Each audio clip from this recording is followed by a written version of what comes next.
The Crab That Played with the Sea by Rudyard Kipling. Before the high and far-off times, oh, my best beloved, came the time of the very beginnings, and that was in the days when the eldest magician was getting things ready. First he got the earth ready, then he got the sea ready, and then he told all the animals that they could come out and play. And the animals said, "Oh, eldest magician, what shall we play at?" And he said, "I will show you." He took the elephant, all the elephant there was, and said, "Play at being an elephant." And all the elephant there was played. He took the beaver, all the beaver there was, and said, "Play at being a beaver." And all the beaver there was played. He took the cow, all the cow there was, and said, "Play at being a cow." And all the cow there was played. He took the turtle, all the turtle there was, and said, "Play at being a turtle." And all the turtle there was played. One by one he took all the beasts and birds and fishes, and told them what to play at. But towards evening, when people and things grow restless and tired, there came up the man, with his own little girl-daughter. Yes, with his own best-beloved little girl-daughter sitting upon his shoulder. And he said, "What is this play, eldest magician?" And the eldest magician said, "Ho, son of Adam, this is the play of the very beginning, but you are too wise for this play." And the man saluted and said, "Yes, I am too wise for this play, but see that you make all the animals obedient to me."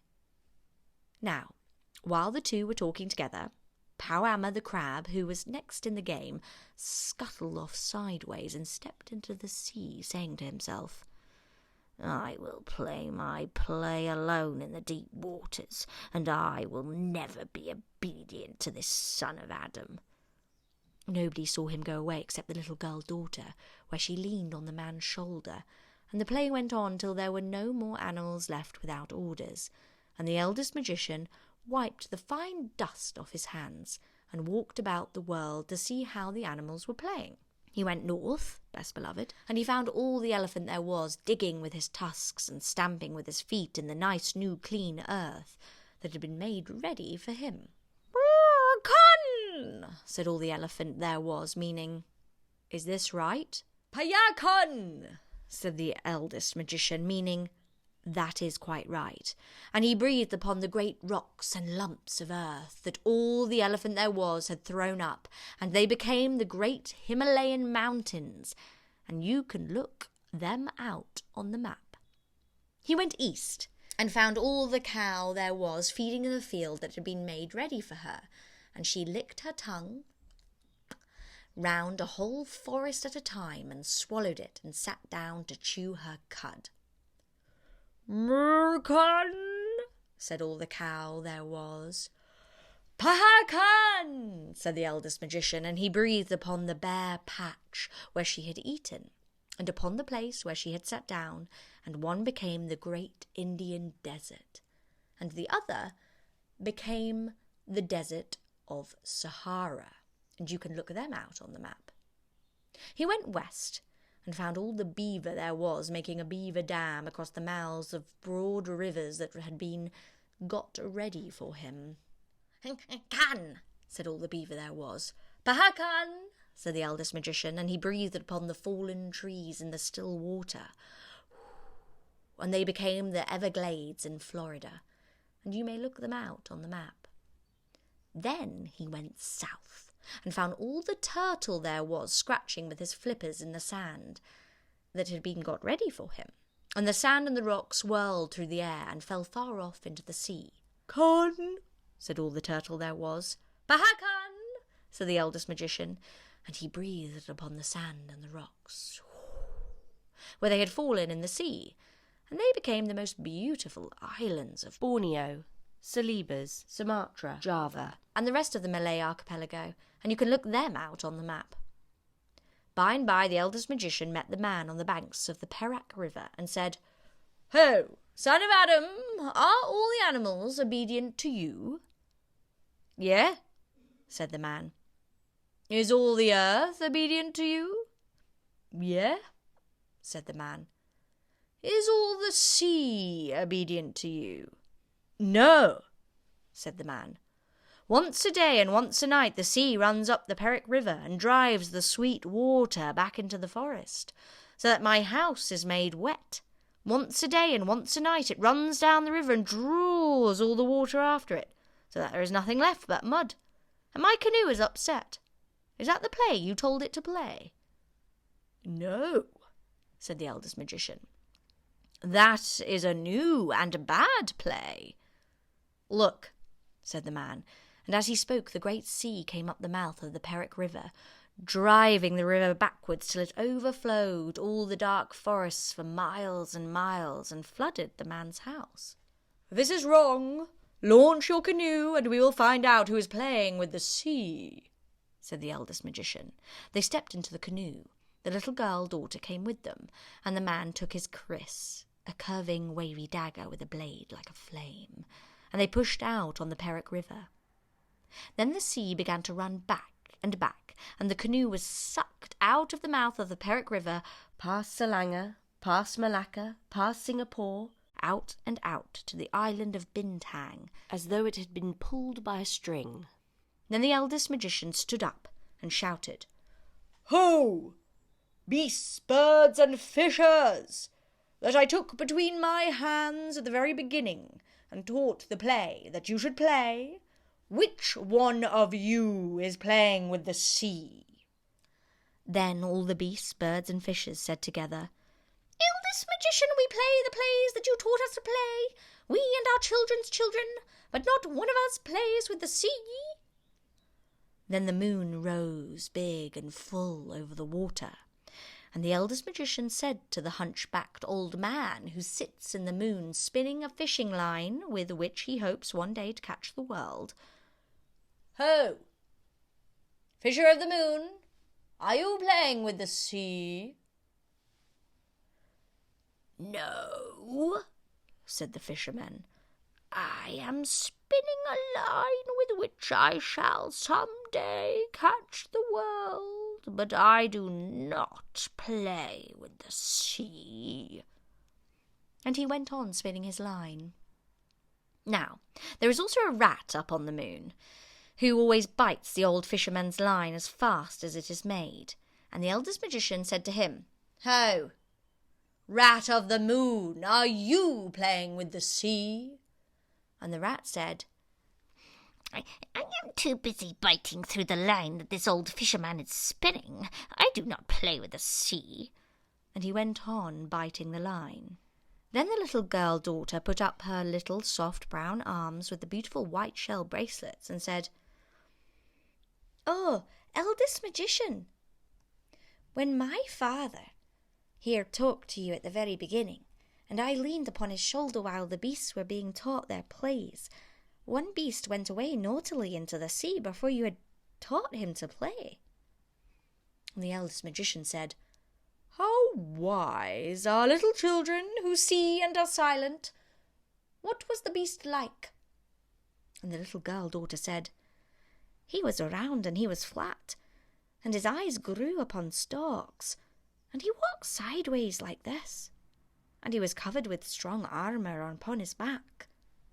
And the eldest magician said, "How wise are little children who speak truth. Now I know where Powama went. Give me the paddle." So he took the paddle, but there was no need to paddle, for the water flowed steadily past all the islands till they came to the place called Pusat Tasek, the heart of the sea, where the great hollow is that leads down to the heart of the world. And in that hollow grows the wonderful tree, Pau Jangi, that bears the magic twin nuts. Then the eldest magician slid his arm up to the shoulder through the deep warm water, and under the roots of the wonderful tree he touched the broad back of Pau Amma the crab. And Pau Amma settled down at the touch, and all the sea rose up as waters rise in a basin when you put your hand into it. "Ah," said the eldest magician, "Now I know who has been playing with the sea." And he called out, "What are you doing, Powhammer?" And Powhammer, deep down below, answered, "Once a day and once a night I go to look for my food. Once a day and once a night I return. Leave me alone." Then the eldest magician said, "Listen, Powhammer. When you go out for your cave, the waters of the sea pour down into Pusut-Tasak, and all the beaches of all the islands are left bare, and the little fish die, and Raja Moyan Kaban, the king of the elephants, his legs are made muddy. When you come back and sit in Pusut-Tasak, the waters of the sea rise, and half the little islands are drowned, and the man's house is flooded. And Raja Abdullah, the king of the crocodiles, his mouth is filled with the salt water." Then Powhammer, deep, deep down below, laughed and said, "I did not know I was so important. Henceforward I will go out 7 times a day, and the waters shall never be still." And the eldest magician said, "I cannot make you play the play you were meant to play, Powhammer, because you escaped me at the very beginning. But if you are not afraid, come up and we will talk about it." "I am not afraid," said Powhammer, and he rose to the top of the sea in the moonlight. There was nobody in the world so big as Powhammer, for he was the king crab of all crabs. Not a common crab, but a king crab. One side of his great shell touched the beach at Sarawak, the other touched the beach at Pahang, and he was taller than the smoke of 3 volcanoes. As he rose up through the branches of the wonderful tree, he tore off one of the great twin fruits, the magic double-kerneled nuts that make people young. And the little girl-daughter saw it bobbing alongside the canoe, and pulled it in, and began to pick out the soft eyes of it with her little golden scissors. "Now," said the magician, "make a magic, Powhammer, to show that you are really important." Powhammer rolled his eyes and waved his legs, but he could only stir up the sea, because, though he was a king crab, he was nothing more than a crab, and the eldest magician laughed. "You are not so important after all, Powhammer," he said. "Now, let me try." And he made a magic with his left hand, with just the little finger of his left hand, and lo and behold, best beloved, Powhammer's hard blue green-black shell fell off him, as a husk falls off a coconut, and Powhammer was left all soft, soft as the little crabs that you sometimes find on the beach, best beloved. "Indeed, you are very important," said the eldest magician. "Shall I ask the man here to cut you with his kris? Shall I send for Raja Moyan Kaban, the king of elephants, to pierce you with his tusks? Or shall I call Raja Abdullah, the king of the crocodiles, to bite you?" And poor Amma said, "I am ashamed. Give me back my hard shell and let me go back to Pusut-Tasak, and I will only stir out once a day and once a night to get my food." And the eldest magician said, "No, Powhammer, I will not give you back your shell, for you will grow bigger and prouder and stronger, and perhaps you will forget your promise, and you will play with the sea once more." Then Powhammer said, "What shall I do? Am I so big that I can only hide in Pusut-Tasak? And if I go anywhere else, all soft as I am now, the sharks and the dogfish will eat me. And if I go Pusut-Tasak, all soft as I am now, though I may be safe, I can never stir out to get my food, and so I shall die." Then he waved his legs and lamented. "Listen, Powhammer," said the eldest magician. "I cannot make you play the play you were meant to play, because you escaped me at the very beginning. But if you choose, I can make every stone and every hole and every bunch of weed in all the seas a safe pusat-tasak for you and your children, for always." Then Powama said, "That is good, but I do not choose yet. Look, there is that man who talked to you at the very beginning. If he had not taken up your attention, I should not have grown tired of waiting and run away, and all this would never have happened. What will he do for me?" And the man said, "If you choose, I will make a magic so that both the deep water and the dry ground will be a home for you and your children, so that you shall be able to hide both on the land and in the sea." And Powama said, "I do not choose yet. Look, there is that girl who saw me running away at the very beginning. If she had spoken then, the eldest magician would have called me back, and all this would never have happened. What will she do for me?" And the little girl daughter said, "This is a good nut that I am eating. If you choose, I will make a magic, and I will give you this pair of scissors, very sharp and strong, so that you and your children can eat coconuts like this all day long when you come up from the sea to the land. Or you can dig up a tasak for yourself with the scissors that belong to you, and there is no stone or hole nearby. And when the earth is too hard, by the help of these same scissors, you can run up a tree." And Powama said, "I do not choose yet, for all soft as I am, these gifts would not help me. Give me back my shell, O eldest magician, and then I will play your play." And the eldest magician said, "I will give it back, Powama, for 11 months of the year. But on the 12th month of every year it shall grow soft again, to remind you and all your children that I can make magics, and to keep you humble, Powama. For I see that if you can run both under water and on land, you will grow too bold. And if you can climb trees and crack nuts and dig holes with your scissors, you will grow too greedy, Powama." Then Powama thought a little and said, "I have made my choice. I will take all the gifts." Then the eldest magician made a magic with the right hand, with all 5 fingers of his right hand, and lo and behold, best beloved, Powama grew smaller and smaller and smaller, till at last there was only a little green crab swimming in the water alongside the canoe, crying in a very small voice, "Give me the scissors." And the girl daughter picked him up on the palm of her little brown hand, and sat him in the bottom of the canoe, and gave him her scissors. And he waved them in his little arms, and opened them and shut them and snapped them, and said, "I can eat nuts, I can crack shells, I can dig holes, I can climb trees, I can breathe in the dry air, I can find a safe pusat-tasak under every stone. I did not know I was so important. Kun, is this right?"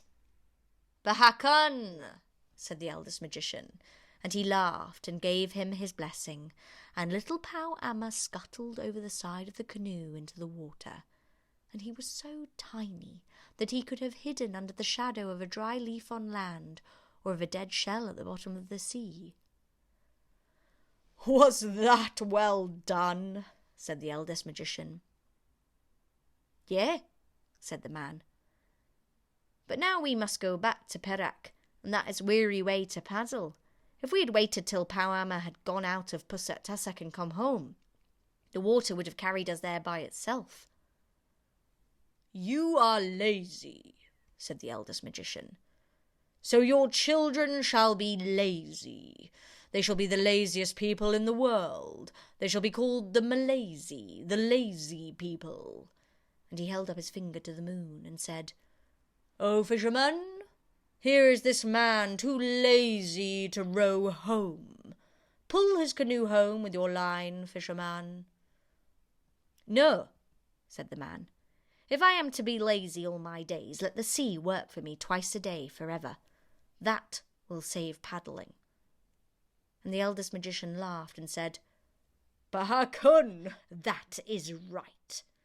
And the rat of the moon stopped biting the line, and the fisherman let his line down till it touched the sea, and he pulled the whole deep sea along past the island of Bintang, past Singapore, past Malacca, past Selangor, till the canoe whirled into the mouth of the Perak River again. "Kun," said the fisherman of the moon. "Pahakun," said the eldest magician. "See now that you pull the sea twice a day and twice a night forever, so that the Malaysy fishermen may be saved paddling.